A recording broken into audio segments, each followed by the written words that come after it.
We begin with a group of Greek thinkers who have come to be called the Pre-Socratics. These include Thales, Anaximander, Anaximenes, Heraclitus, Parmenides, and Anaxagoras. Now don't worry if many of these names are unfamiliar, and even if some of them sound alarmingly alike. I'd like to start by addressing a more pressing problem we face in studying these thinkers. Quite simply, we don't have any of the books that they wrote.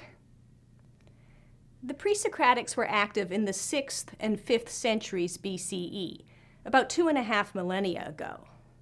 Their writings were well known and influential in their own day, and even in subsequent centuries. But unfortunately, these works haven't survived to the present day, except in quotations and paraphrases from later writers.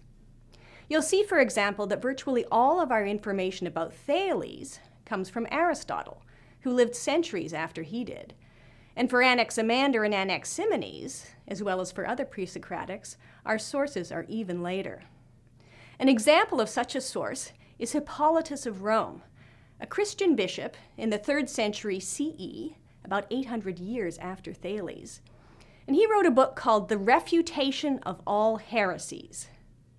Hippolytus's project in that book was to refute all the pagan philosophy of the Greeks. So he's hardly a fair-minded reporter. But as historians of philosophy, we have to take what we can get in the way of evidence. And Hippolytus may be a hostile source, but he is still a source.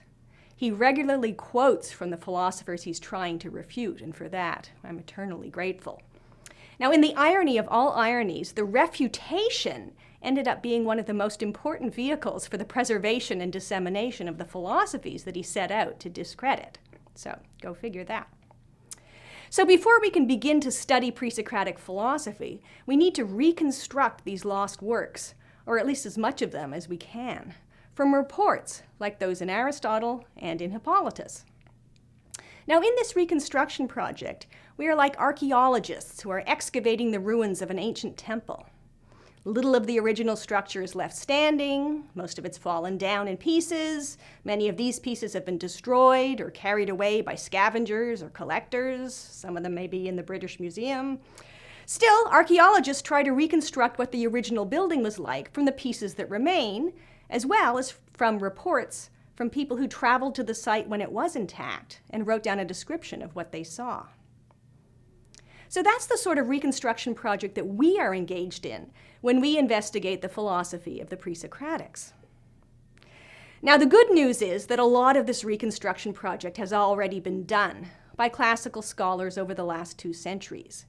We may call this the recovery phase of the project, in which the surviving pieces of the original building have been gathered together in one location.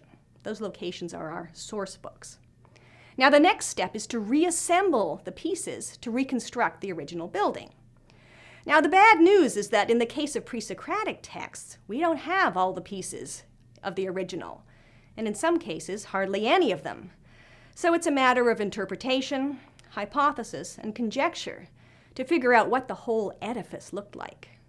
That's the exciting project that we will be engaged in.